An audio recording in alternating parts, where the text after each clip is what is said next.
Today's episode was sponsored by Incogni. Tommy C., Brandon S., Willie M. That is a list someone made in second grade of the smelliest boys in class. Redacted, William Muse. That is the no-fly list. Not sure why my name is the only one that's been made public, but it feels pointed. Patty Lapone, the Academy of Motion Picture Arts and Sciences, William J. Muse. That is Glenn Close's enemies list. I live every day in fear, wondering when she's going to strike. No good has ever come from my name being on a list, which is why I use Incogni. Right now, your name is probably on all sorts of lists that are making your life way more difficult, and you don't even realize it. If you've ever given out your information online, there's a chance that a data broker has taken it and then sold it to a bunch of companies who put it on their lists and use it to contact you even when you wish that they wouldn't.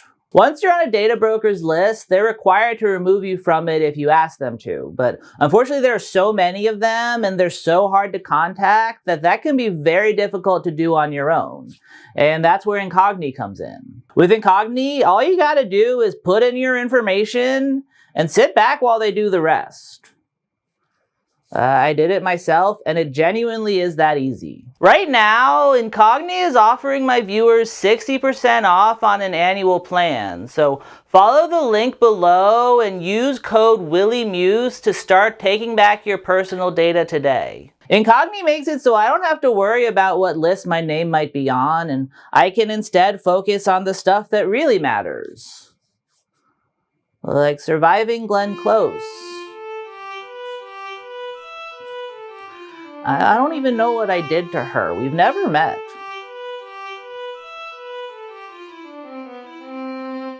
Last night I was bored, so I did what all aging millennials do in that situation and put on old episodes of 30 Rock. And this is a place I've found myself in a lot over the years. After The Simpsons, 30 Rock is probably my favorite TV show, so I spent quite a lot of time watching it. I couldn't even begin to count how many times I've seen each episode, but I truly think that if you were to make a pie chart of my life, 30 Rock would probably be a visible wedge. Naturally, this has given me quite a bit of familiarity with the program. I can quote basically every line at this point, and I know on a visceral level what episode will play next after the last one ends. And it's because of that when I got to the episode guest starring Jennifer Aniston, something in my bones felt off, and I found myself thinking, wait, what about the episode with Oprah? Oh, right.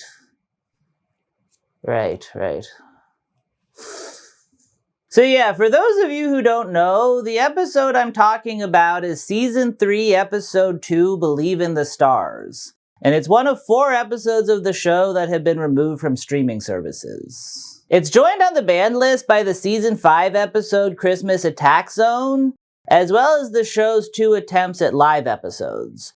Although I think you can still watch the first one of those, but only the one that aired on the West Coast. I don't know, those aren't really my favorite episodes, so I don't really seek them out. And yeah, all of these episodes have essentially been scrubbed from the internet. I'm sure a more tech-savvy person than myself could probably find a torrent of them pretty easily, but as far as officially sanctioned streaming services are concerned, they're just gone. And before everyone starts saying the PC police strikes again, as my viewers so often do, just know that this wasn't something that was imposed on the show. The decision to remove the episodes was actually made by the series co-creator Tina Fey. As I understand it, she kind of just asked to have them taken down because each of them contained instances of something she regrets including on her show. And that thing is blackface. Which, not great that was there in the first place, but I gotta say, I actually really commend Fey for doing it. She's clearly been paying attention in the years since the show went off the air and is acknowledging ways that she was wrong. And I don't think that many other people in her position would have been willing to do that. Her taking those episodes down shows that she's willing to grow in a way that I think that more of us should be. But that said, I think that she should put the episodes back up. And for the record, it's not because I want to watch them. Well, it's not just because of that. I'd be lying if I said that that wouldn't be an added bonus. Christmas Attack Zone in particular is a favorite that, before its banishment, was a bit of a holiday tradition for me. Still, that's not the reason I'm making this video. There are lots of episodes that I don't have access to, and through years of therapy, I've learned to make my peace with that. Truth is that while I agree with the sentiment, I don't feel like hiding stuff like this is the way to go about things. I would honestly argue that the case could be made that doing that causes more harm than good. Before I attempt to make that argument, though, I feel I do need to address something. As longtime viewers of the channel are already aware, I am extremely white. So my feelings on matters like this don't super make a difference. If you're a black person watching who feels that stuff like this is hurtful and needs to be scrubbed from the face of the earth, I just want to say up top that I agree with you. You're absolutely correct. Conversely, if you're a black person watching who thinks these episodes are hilarious and wishes they were still available, you are absolutely correct too. But that doesn't change how the other hypothetical black person I just brought up feels. This is obviously a very complicated issue full of all sorts of perspectives. And unfortunately, the only perspective I personally can give is my own, which is not ultimately one of the ones that matters. This should probably go without saying, but just in case, please nobody think that I am in any way an authority on racism. That said though, one thing I think I am an authority on is people who made a lot of ironically racist jokes in 2008 and now really regrets it. And I think when you look at this situation from our perspective, then taking the episodes down kinda misses the point. To deem them offensive now feels weird to me, because the fact of the matter is that they were offensive back then too. To show you what I mean, I'm gonna break down the episode that I think is the best example of what I'm talking about. And that's the one that got me thinking about this topic in the first place, Believe in the Stars. Basically what happens is that the main character Liz is taking a flight to Chicago when she sits next to who she believes is Oprah Winfrey. While she's away, her co-workers Jenna and Tracy get into an argument which leads to a discussion about race and gender in America. Tracy, a black man, says that black people have it tougher, while Jenna, a white woman, believes that women are the more disenfranchised group. So to find out who's right, the two decide to do a social experiment in which they switch places. This leads to Tracy posing as a white woman and Jenna posing as a black man, which is obviously where the blackface comes into play. When Liz eventually returns from her trip and sees what's going on, she immediately deems it bad and puts a stop to it. And the story all comes to a head with Liz saying that she has someone who can fix the issue because they know what it's like to be both black and a woman. And that person is Oprah. The next day, who Liz thought was Oprah comes into the office to organize a mediation, but it turns out that it was actually a 12-year-old girl named Pam. Liz only thought she was Oprah because she was hallucinating on pills. That part's not really relevant to anything I'm going to talk about, but it is a very funny twist. And yeah, as you can hopefully tell from that summary, the show knows that what it's doing is provocative. The joke doesn't really work otherwise. The humor of the story lies in the fact that Jenna and Tracy are two very stupid people tackling very complicated issues in a very stupid way. So the goal there is to see how stupid things can get. And honestly, what could be more stupid than blatant racism? The show feels very eager to make sure that we know that they know this is wrong. At one point, the show's other prominent black character, Toofer, even comes in to specifically call out the offensive history of blackface in America. It kind of feels like the underlying message there is, see, we get it. And I think that more than the blackface is why the episode is offensive, because we super didn't. I think if there's a reason why this episode doesn't hold up, it's because it very much feels like it was written from the perspective of someone who doesn't have a clear perspective on the issue. It pits black people against women in a way that kind of fails to acknowledge that black women exist. And then when it finally does, the person it uses to represent that point of view is Oprah. That, maybe not the most relatable person they could have gone with. And look, literally nobody wants to sit here and listen to me try to stumble my way through a conversation about intersectionality, so I'm not going to do that. Frankly, I don't even think that it matters. The only reason I bring it up is to show that the situation they're presenting is way more complicated than they seem to realize. In trying to make jokes about racism, they ignore certain realities of racism, and in doing so, they end up doing another, subtler form of racism. The way this episode and all other episodes that were banned treat blackface kind of makes it seem like they view the idea that blackface is offensive as more of a hypothetical, which honestly makes sense because the hunch I get is that to them, it kind of was. As I understand it, a large portion of the show's staff at the time, including the episode's writer, Robert Carlock, were, and I assume still are, white. This plotline doesn't feel like it's coming from the perspective of someone who has ever personally experienced racism. Instead, it's coming from a perspective that I think I can actually explain very well, because for a long time I unfortunately had it myself. Basically, it stems from the idea that the goal of comedy is to push the boundaries. If there was a subject that was supposedly off limits, then the best thing you could possibly do as a comedian would be to tackle said subject.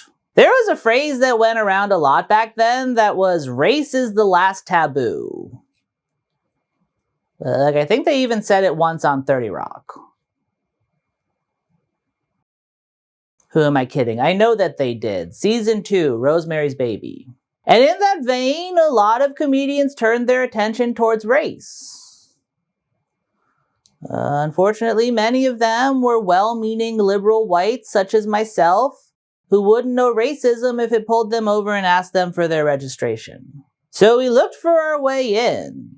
Comedy is supposed to come from what you know, and so we tackled the subject based on what we knew about it, which wasn't a lot. Maybe I'm oversimplifying it a little, but I feel like a lot of what I'm talking about was rooted in what we learned in school, We viewed racism as this horrible thing that was really bad once, but then Martin Luther King came along and fixed it. A racist is the absolute worst thing a person can be, and they do still exist, but they're few and far between, and so long as you never run into one of them, then everything is good. I honestly feel like the best grasp a lot of us had on the subject was the fact that hating someone else solely for the color of their skin is really, really stupid.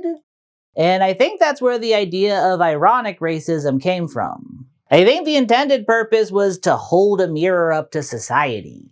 We were trying to combat the absurd thing by shining a light on it and saying, see how absurd it is? Or at least that's how you would intellectualize it. Honestly, I feel like the real reason people thought it was funny was because anything is funny when you know on some level that you shouldn't be doing it. I feel like it's just a more up its own ass version of waiting until the teacher turns around and doing one of these. Whatever the case though, this stuff often worked for an audience of like-minded individuals. They got to laugh at it and think, thank God we don't have to deal with that anymore.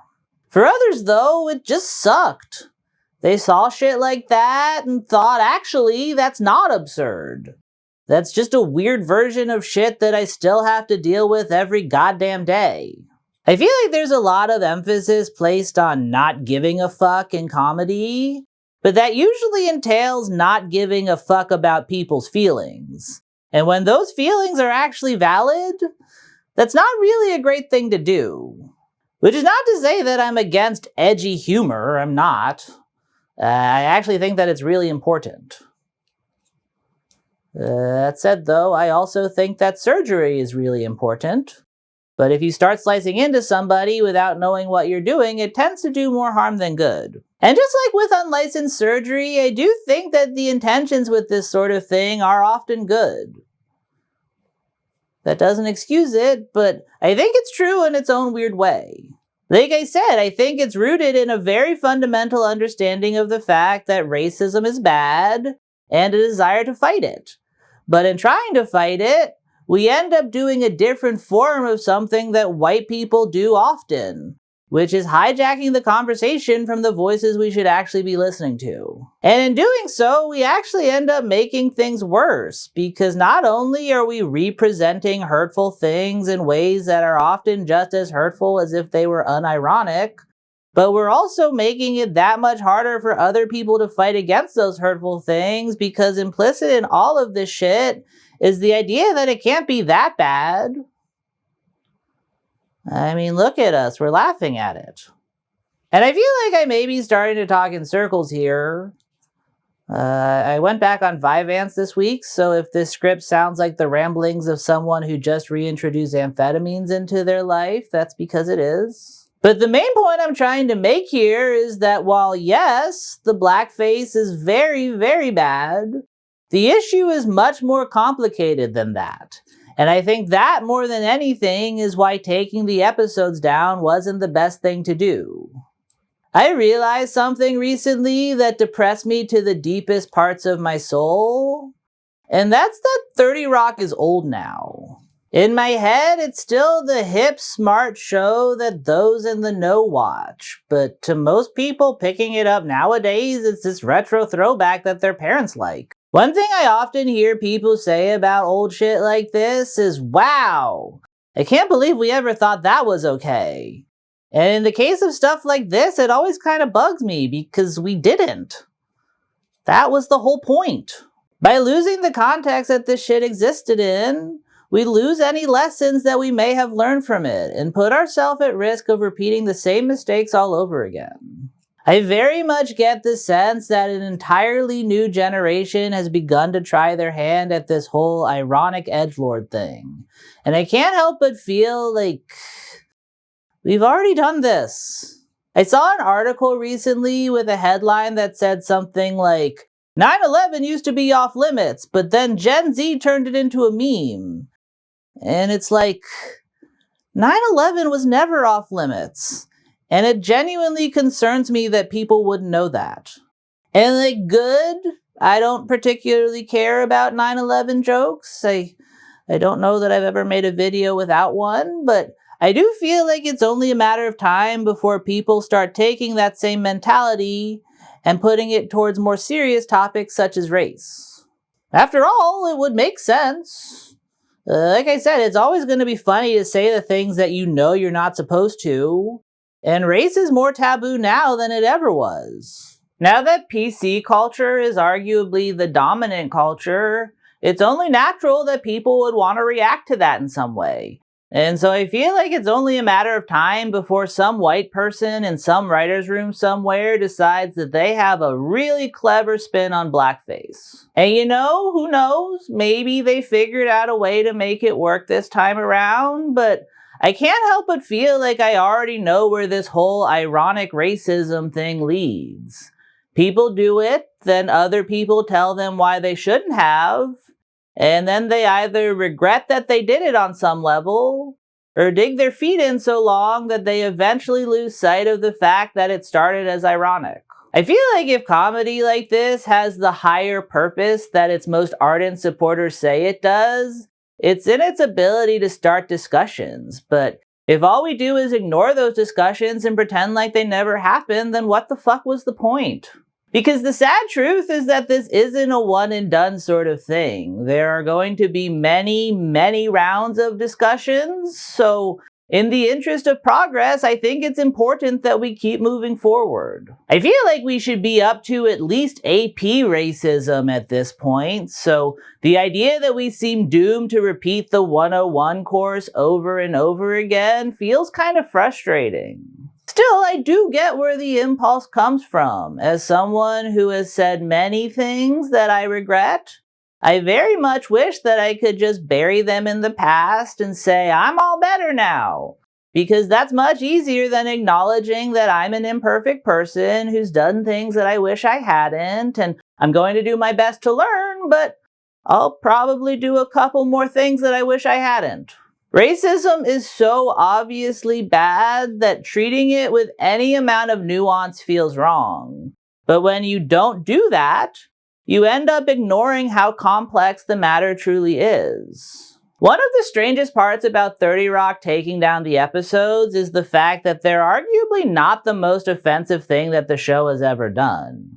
There's all sorts of other racism and transphobia and just generally problematic shit on just about every half hour. Hell, there's still an episode that heavily features brownface that for some reason wasn't taken down with the rest, even though I'd argue that it's the worst of all of them, because it's not done in a knowing way. I think they just wanted to cast Fred Armisen as a Middle Eastern guy. And I won't lie, that sort of stuff has put a bit of a damper on my last 50 or so rewatches of the show. Every now and then, I'll see something that'll make me feel a little pang in the pit of my stomach thinking, man, that did not age well. I don't feel great that I used to laugh at that. And that sucks. But ultimately, I think that pang is a good thing because it means that I've grown on some level. I truly think that Tina Fey's heart was in the right place when she decided to take down the episodes, but in a lot of ways, it almost feels too easy. We can't really bury our regrets. We can only carry them with us as a reminder to not do them again. They say that those who fail to remember history are doomed to repeat it, so I think it's important to look back at where we came from, even if it's not always pretty. Watching the same things play out over and over again is fine when you're just doing it to pass the time, but when it's people's actual lives, eventually I think we need something new. But yeah, that's my video. Please like and subscribe and share and comment and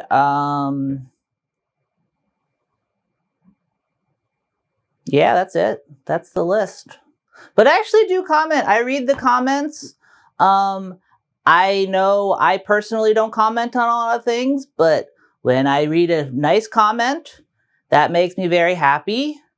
And when I read a mean comment, it makes me feel like the nice comments are telling the truth. Also, if you would like to support the channel and have a couple of dollars to spare, please consider donating to my Patreon or my other one, Super Thanks.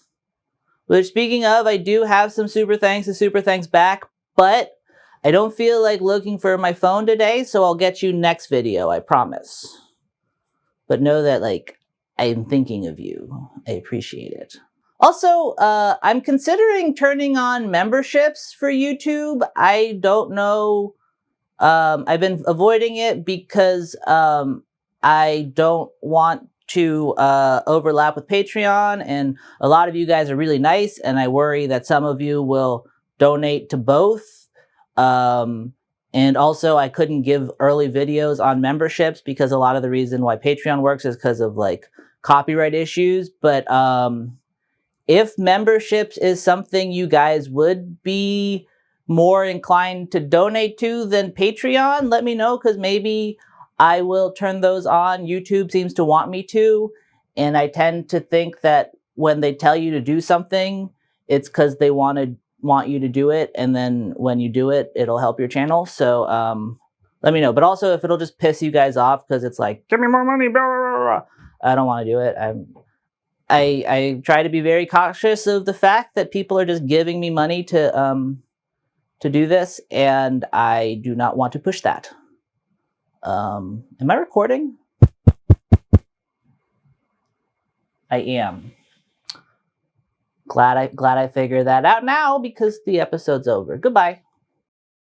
Just kidding. There's still this one little last part I need to pose for a thumbnail.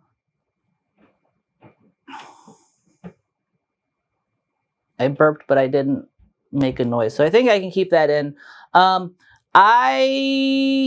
for this one, I'm thinking I'm gonna have a picture of the blackface in question, and then cover it up so no one actually has to see it, and say like censored, and then like so I should be like, ooh, like this is my most ill-fitting sweater. I don't like this one.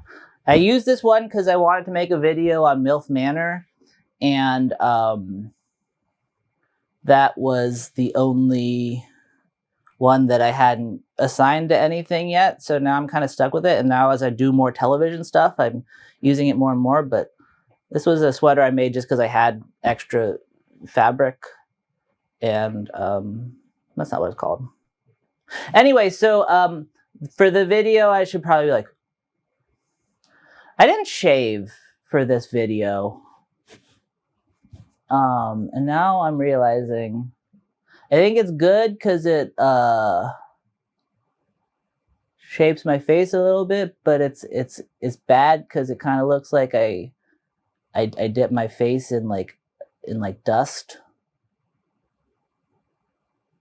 Also, I feel like if someone's new and they see me with facial hair, they're going to hear my voice and be like, he can grow facial hair? What the fuck? Anyway, yeah. So this episode is all about how things are problematic. So it's like, but I'm also not going to say problematic in the thumbnail. I'm growing. So, like, ooh. I feel like I get all of my facial expressions from cartoons. And then when you try to translate those into real life, it doesn't work quite as well. So, see, I can really... Ooh.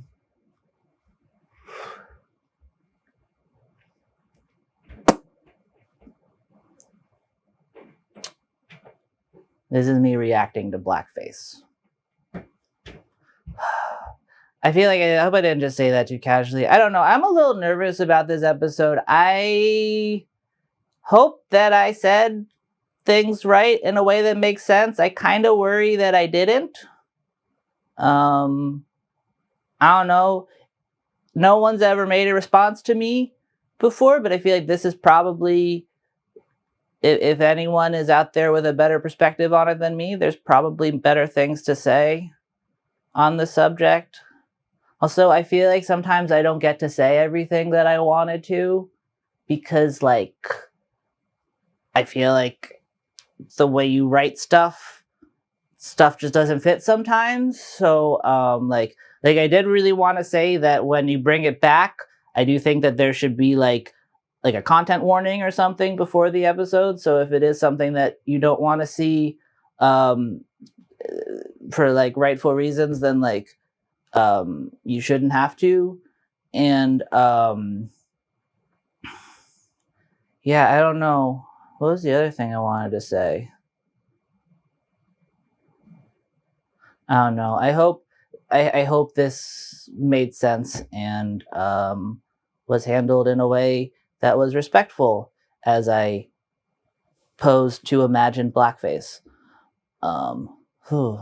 God. Should I not release this?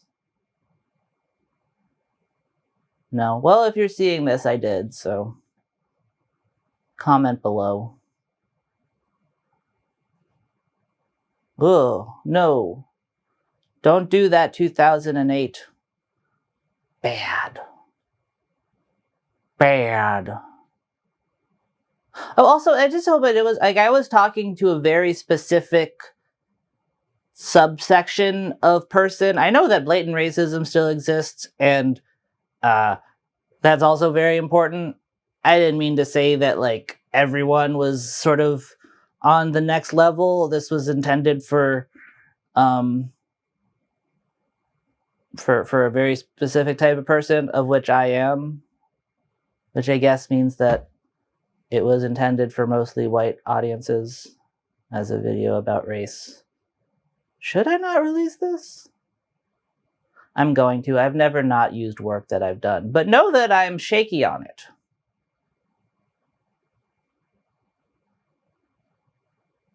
This is me being like, ooh.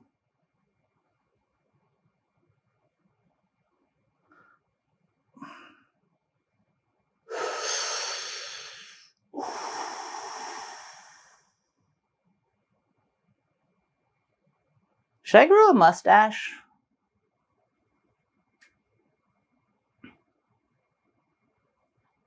Maybe. Maybe that'll be my next, my next one is about feet. But after that, maybe I'll do one of my month-long experiments where I just grow a mustache. I've been curious about it, if I can even do it. But I shave for continuity because I don't record these on the same day. And also because I feel like my spirit is that of a 12-year-old. So I shouldn't have facial hair. Again, I started Vyvanse recently, so it seems to have made me chattier.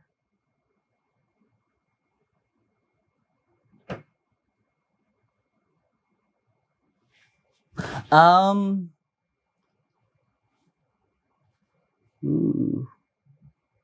Ooh.